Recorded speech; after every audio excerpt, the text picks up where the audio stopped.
Donc tu peux maintenant commencer à mettre un peu moins, de temps en temps, un peu moins de sucre dans le café. Chaque bon juif fait 3 prières par jour.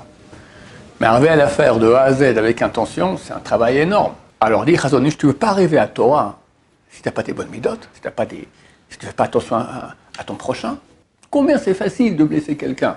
1 centimètre en moins, plus bas à la robe. Combien c'est dur pour une femme?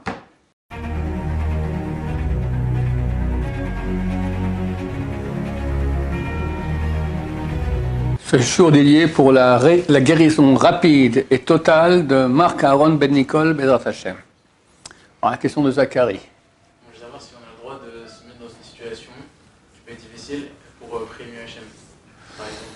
Par exemple, quelqu'un qui habite à l'étranger, exprès pour mieux prier pour la Géoula. Alors, est-ce qu'on peut se mettre dans une situation difficile pour mieux prier Hachem? Par exemple, tu dis que quelqu'un il reste à l'étranger pour mieux prier pour la Géoula. Dans ce cas-là, vraiment pas, parce que les prières à l'étranger sont moins bien reçues que les prières en Israël. Et en Israël, on ne vit pas en situation de Géoula non plus. Hein. Je suis désolé de dire cela, mais il n'y a aucun pays aussi antisémite dans le monde qu'Israël. Ça n'existe pas.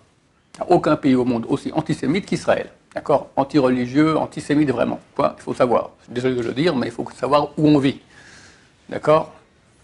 Donc les prières en Israël sont certainement mieux reçues. Mais tu as dû dire, maintenant je me mets dans une situation difficile pour pouvoir souffrir. Et quand on souffre, donc on appelle Hachem de tout notre cœur. La réponse non. On n'a pas...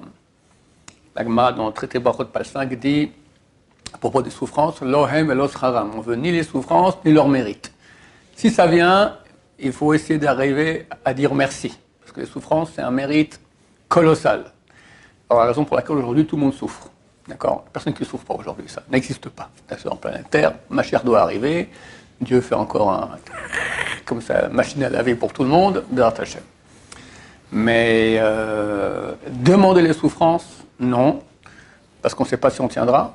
Qui te dit? Tu vas moins prier, au contraire, tu vas dire j'en peux plus, et tant pis, je ne veux pas prier Hachem. Au contraire, il y a des gens qui se révoltent, d'accord? C'est très très difficile. Par contre, si tu veux servir Hachem mieux, tu peux prendre sur toi des petites souffrances qu'Hachem aime beaucoup. D'abord, il faut savoir qu'il y a une mitzvah dans la Torah qui s'appelle Kedoshim Tiyu, vous serez saints. C'est quoi? C'est s'éloigner des plaisirs physiques. D'accord? Donc tu peux maintenant commencer à mettre un peu moins, de temps en temps, un peu moins de sucre dans le café. Tu as un bon gâteau, bah, tu en manges un tout petit peu et pas beaucoup. D'accord? Etc. Mais avant cela, il y a tellement de choses dans la Torah qu'on doit faire et qui nécessitent des efforts et de la souffrance. Par exemple, prier avec intention. D'accord? Chaque bon juif fait 3 prières par jour. Mais arriver à la faire de A à Z avec intention, c'est un travail énorme. Alors, investis là-dedans. Pourquoi devenir pauvre ou malade, ou je ne sais pas dans quelle situation, pour pouvoir crier à Hachem? Sans être malade, tu as fait une prière, et fais-la en criant à Hachem, bien comme il faut. La prière, c'est un grand cadeau que les sages d'Israël nous ont donné. On peut s'adresser au Dieu du monde. Qu'est-ce que ça veut dire? C'est phénoménal. Avec une échelle qui a été mise en place par des prophètes. Chaque mot, chaque lettre, sur les lettres, il y a des petites couronnes. Chaque couronne de lettres de la prière, ça, Rabbeinu Hari, l'auteur de la Kabbalah, il y a 500 ans, il a écrit un livre qui s'appelle Shar HaKabanot, le portail des intentions. Là-bas, il explique les intentions qu'on doit avoir dans le sens de la prière, kabbalistique. D'accord? Les kabbalistes qui prient avec ces intentions-là, leur prière prend beaucoup de temps. Beaucoup de temps. Une fois, je suis allé avec le Rav Kadouri et toute sa bande, comme ça, ils sont partis au nord. Et ils sont allés prier à Arvit, quelque part à Tibériade, c'est l'endroit où les prières sont le mieux reçues du monde. Quelque part près de là, mais il ne faut pas aller là-bas. Aujourd'hui, c'est le grand centre, la promenade, d'accord, c'est pas très sonore là-bas, c'est pas pudique, mais il y a une petite synagogue, il paraît que c'est un endroit où la prière est le mieux reçue du monde. Bon, on va faire Arvit. J'avais quel âge à l'époque? J'avais 25, 30 ans, quelque chose comme ça, encore jeune et pas trop intelligent. Et ils arrivent au Chata Hashem, Ohevet Amo Israël, la prière qu'on fait juste après le Shema, juste avant Shema Israël. Bon, et puis après ils font Shema Israël, Hashem Lakon Hashem Echad, je fais avec eux. Et puis, silence. Bon, j'attends 1 minute, 2 minutes, 3 minutes. Je me dis, bon, ils font sûrement à voix basse, après tout, que ils vont arriver à la fin, et moi je serai bloqué. Alors je commence. J'arrive à la fin, bon, toujours rien. Après 5-6 minutes, il commence à faire le Shema Israël, c'était presque 10 minutes d'intention kabbalistique. Après l'Amida, c'est comme ça aussi. Baruch, alors tu peux voir les livres. Il y a des livres aujourd'hui, des Sidurim de Kabbalah, tu vois. Baruch, tu tournes une page, 2 pages, 3 pages. Ata, 1 page, 2 pages, 3 pages. Hashem, 1 page, 2 pages, 3 pages. Elokeinu. Et les kabbalistes eux-mêmes disent, ceux qui font ça, c'est pas 1/1000 des vraies intentions que les prophètes avaient quand ils ont écrit la prière. Donc c'est un truc c'est phénoménal. Et quelqu'un qui va travailler là-dedans, il va sentir que tout d'un coup, il décolle vite, d'accord, c'est extraordinaire. Et après tout ça, les plus grands kabbalistes, ils priaient comme un enfant, un bébé devant leur père. Avec tout ça, mais arrivé aussi, parce qu'après ça devient très technique, d'accord. Moi je ne m'y connais pas, j'ai vu les gens. Mais arriver aussi à mettre le cœur dans la prière.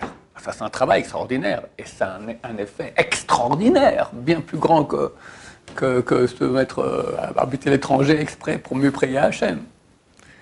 C'est quoi le plus important si on doit mettre le cœur ou les intentions? Ça va ensemble, le corps et les intentions. Parfois, je sais pas, moi, c'est difficile. De quelle intention tu parles? Par exemple, penser à Hachem, Waya ou réveillé, Adonakol Waya ou réveillé, etc. Penser tout ça. Et en même temps, penser avec le cœur. Ouais, alors, toi tu dis maintenant, quand on pense le nom de Hachem, il faut penser son nom. Adonakol, maître de tout, Ayorvé qui était et sera. Et d'un côté, il faut aussi mettre du cœur. Je ne pense pas que c'est antinomique, on peut faire les deux. Maintenant, entre les deux, j'aurais dit que le cœur c'est plus important. Parce que c'est marqué, Rahman Ali Baba, et Dieu veut le cœur. La prière, c'est le cœur. C'est prier. Alors, tu vas dire, tu vas penser les choses, mais il n'y a pas de prière. C'est quoi une prière? La prière, le mot prière, ce n'est pas une récitation des mots. Ça signifie, je te prie, d'accord, je te supplie. C'est le cœur qui... ça, c'est énorme. C'est énorme. C'est l'essentiel. Mais aussi penser ce qu'il faut en passant, c'est possible. C'est pas antinomique. Les deux sont possibles. Autre chose que tu peux faire. Dans la vie, on a beaucoup d'occasions de se vanter. Ou même pas de se vanter, mais on est à table, d'accord, et chacun parle un peu, et toi tu as droit au micro aussi, tu parles un peu. Et si tu restes à table, que tout le monde parle, et toi tu parles pas, tu vas te sentir mal. Du genre, je suis un nul. Travaille là-dessus. C'est énorme. Énorme. J'ai encore une question sur ça. Si par exemple on a un petit parole de Torah sympathique et tout, est-ce qu'il faut... C'est pas un problème de ne pas la dire justement pour faire ce travail sur ça? Je ne sais pas. Je crois que c'est mieux de ne pas le dire. Si tu fais un travail là-dessus, donc ta question, je répète, tu as un beau devoir Torah à donner. Mais d'un côté, tu auras du kavod quand tu vas le donner. Qu'est-ce qui est mieux, de le dire ou pas le dire? Je pense ne pas le dire, ça fera beaucoup plus d'effet que de le dire. Mais à moi. Hein? Mais à moi, mais À toi, ça, ok. Nous, on veut maintenant faire du bien dans le monde, d'accord? Quelqu'un qui fait travail sur l'humilité, c'est énorme. C'est énorme. C'est rare aussi, tu comprends? Voilà. Quoi encore? Pratiquer tout, pas parler à Shonara, c'est déjà tellement dur, d'accord? Étudier les lois de Shonara, se retenir. Arriver à faire ce que Dieu nous demande, ça demande suffisamment d'efforts et de souffrance pour pas qu'on rajoute encore plus sur soi. Et c'est la vraie chose que Dieu nous demande. Il n'a pas demandé de faire des trucs. Le Sati Charim, au début de son livre, il parle, il y a des chassidim, des pieux, mais des faux pieux, d'accord? Ils font toutes sortes de choses, ils se trempent dans la glace, dans la neige, se roulent dans la neige, tout ça. Ok, mais c'est pas l'essentiel que Hachem dit. En tant qu'à côté des gens qui veulent maintenant des grands degrés. Mais l'essentiel, c'est pas ça. L'essentiel, c'est le comportement que tu as dans ce que Dieu te demande. Et c'est essentiellement le travail des mitzvot, le comportement envers son prochain. C'est très difficile, jamais blesser quelqu'un, faire du bien à son prochain. C'est une Razonish qui était comme un ange. Comme un ange. Un des grands de Torah du dernier siècle, d'accord? le Rav Chaim Kanevsky Zatzal, qui est décédé il y a 1 an et 2 mois, son père c'est le Stipler, d'accord, qui était un géant de Torah, d'accord. Un mot il disait, ça se réalisait. Un mot. Je ne crois pas qu'on ait l'histoire maintenant, mais bon, je vais dévier. Le Stipler, il était marié avec la sœur du Chazon Ish. Et dans le Chazon Ish, il était carpette. C'était un grand de Torah, le Stipler. Carpette! Qui est le Chazon Ish? Énorme en Torah, énorme, énorme. Il écrit dans son livre que les mauvaises midotes, c'est le bouchon du cœur, et la orla de l'esprit, et le prépuce de la tête. Prépuce, d'accord, c'est quand on fait le bris Miller, on enlève cette partie de chair qui est extrêmement impure. Orla, ça s'appelle valeur numérique, kever, tombe, d'accord, avec les 3 lettres du mot kever, ça fait orla. C'est très impur. Alors, dit Chazon Ish, tu ne veux pas arriver à Torah si tu n'as pas des bonnes midotes, si tu ne fais pas attention à ton prochain. Le Chazon Ish, il dit, ma mission la plus dure que j'ai dans ma vie, c'est arriver à jamais blesser personne. Combien c'est facile de blesser quelqu'un? T'as pas fait le matin, tu passes, tu n'as pas fait un sourire, tu dis bonjour sans le sourire. Il peut te toucher à cause de ça. Qu'est-ce que j'en sais? Il y a des gens sensibles, d'accord. Il y a un travail énorme, voilà. Alors, tu veux investir maintenant, pas besoin d'aller habiter en Rousselarès pour prier Dieu, mieux, voilà, fais ces choses-là que Dieu nous demande. Celui qui fait cela, étudie la Torah. Dieu dit, je suis prêt à pardonner l'assassinat, l'avodazara, le gloriot, les interdictions sexuelles, mais pas bitul Torah. Quelqu'un peut dire, je suis propre de bitul Torah. Investis là-dedans. Le Rav Chaim Kanevsky, il a dit, toutes nos kabbalotes, il a dû recevoir ça de son père, toutes nos kabbalotes, quelqu'un il prend sur soi quelque chose de supplémentaire. Alors, quelqu'un peut prendre sur soi, dorénavant, je me lève tous les jours à 4h du matin pour faire tikkun chatzot, quelqu'un peut prendre sur soi, dorénavant, je mange plus de chocolat, quelqu'un prend sur soi et dit, toutes nos kabbalotes, c'est uniquement en Torah. En Torah, tu veux, rajoute en Torah, plus d'études de Torah, tac, tac, sans cesse comme ça. Le Stipler, quand il était jeune à la yeshiva, faites pas ça, hein. Mais il sautait 1 nuit sur 2. Il faisait des journées de 36 heures. C'est le matin, étudie toute la journée, toute la nuit, toute la journée, après il allait dormir.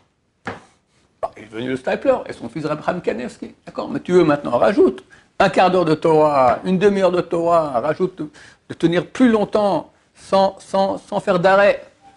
Il y a Nouka, j'ai entendu, il a dit, il faut essayer de tenir, et c'est de ne pas lever les yeux du livre. Alors lui dit d'abord 5 minutes. Et après tu vas passer à 6 minutes.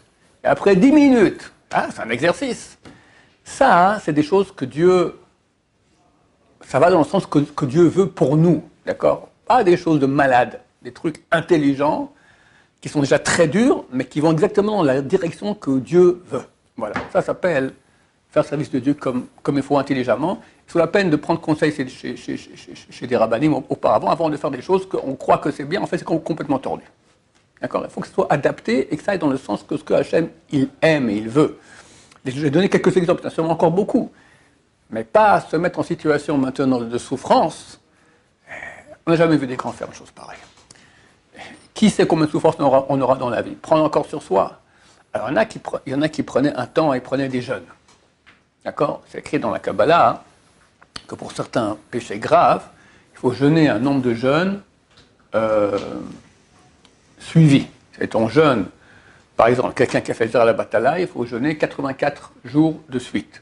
Sans Shabbat, sans Rosh Chodesh, c'est quoi de suite? On jeûne depuis l'aube jusqu'à la sortie des étoiles. D'accord? Celui qui a eu une relation Nida à 82, celui qui a une relation sexuelle, je crois que c'est 333. Relation avec une Goya, 216, d'accord, etc. Le Yanouka, un des grands de cette génération, il a dit c'est fini, ça a eu été, c'est plus pour nous. Ça sert presque à rien. Il y a un très bon argument. Il dit que quand le type est jeune, à quoi il pense toute la journée? À la fin du jeûne. Et à la fin du jeûne, il revient à toute sa béhémie ou béhémout en français, son caractère animal. Et il mange, d'accord. Tout ce que c'est censé aider maintenant que tu jeûnes, tu t'éloignes de la matérialité, tu te rapproches de Dieu, ça part en cacahuète à la fin du jeûne. D'accord? Alors, on ne dira pas que c'est faux, parce que c'est bien quand même de temps en temps de faire, il y a des séries de jeûnes qu'on peut faire autrement aussi, en plus court, etc., donner argent de tzedaka à la place, en jeûnant un peu, etc. Mais c'est un exemple pour te dire que on peut prendre sur soi des souffrances, mais c'est beaucoup plus intelligent de prendre sur soi le type de souffrance dont je t'ai parlé. Étudier la Torah comme il faut bien une femme. Il y a des femmes qui m'ont écrit de façon anonyme. Elles ont fait l'adultère. Très grave. Pardon? L'adultère. Elles ont trompé leur mari. Hachem Ishmor. C'est très très grave. Elles veulent réparer. Elles veulent une réparation qu'elles sont certaines qu'elles vont au Lamaba. Et c'est fini. Il n'y aura pas d'enfer, peut-être sur autre chose, mais pour ça, c'est propre. Maintenant, imagine que je dis un truc qui est faux. Elle arrive au Lamaba, on lui dit « Madame en enfer ». Mais j'ai fait un rabbin qui m'a dit faire un truc que je n'aurais pas en enfer si je faisais ça, et je l'ai fait. C'est qui ce rabbin? Ron Shaya. Ron Shaya, en enfer. D'accord? Oui, je ne veux pas prendre sur moi un truc pareil. Alors je vais aller voir un de mes rabbinim, un grand kabbaliste, qui est un grand tzaddik, équilibré. Et je lui dis alors, qu'est-ce que je leur dis à ces femmes-là? Il m'a dit, tu leur dis de se renforcer en tsniout, en pudeur, si possible de donner des cours dans ce sens-là, ou susciter des cours dans ce sens-là, et ça ira. Bon. Quelques temps plus tard, 2 ans plus tard, elle ou d'autres me réécrivent, est-ce que c'est vraiment suffisant? Je vais le revoir. C'est vrai, moi aussi je me pose des questions. Bon, tsniout, c'est bien, mais l'adultère, c'est un truc grave, on a une réparation, un machin. Il m'a dit, si elles font ça, elles iront au Olam Haba, et nous, on ira au Olam Haba de leur avoir dit ça. Donc voilà, si une femme maintenant, elle cherche quelque chose à faire pour se rapprocher de Dieu, tsniout! Et c'est difficile, nous on ne se rend pas compte. 1 centimètre en moins, plus bas la robe, combien c'est dur pour une femme? Combien c'est dur? Un maquillage un peu moins voyant, des couleurs un peu moins voyantes, et un boulot ici de plusieurs vies. Et beaucoup n'arrivent pas, elles sont trop coquettes, d'accord? Et Hachem, il aime ça, la tsniout, d'accord? Donc voilà, ça ne suffit pas. Il ne manque pas de direction qu'Hachem a donné, qui sont dans la normalité que ce que Hachem il veut, de travailler avec beaucoup de peine, et ainsi on sera beaucoup aimé d'Hachem, Bezrat Hachem. Baruch Adonai, l'olam, amen, amen.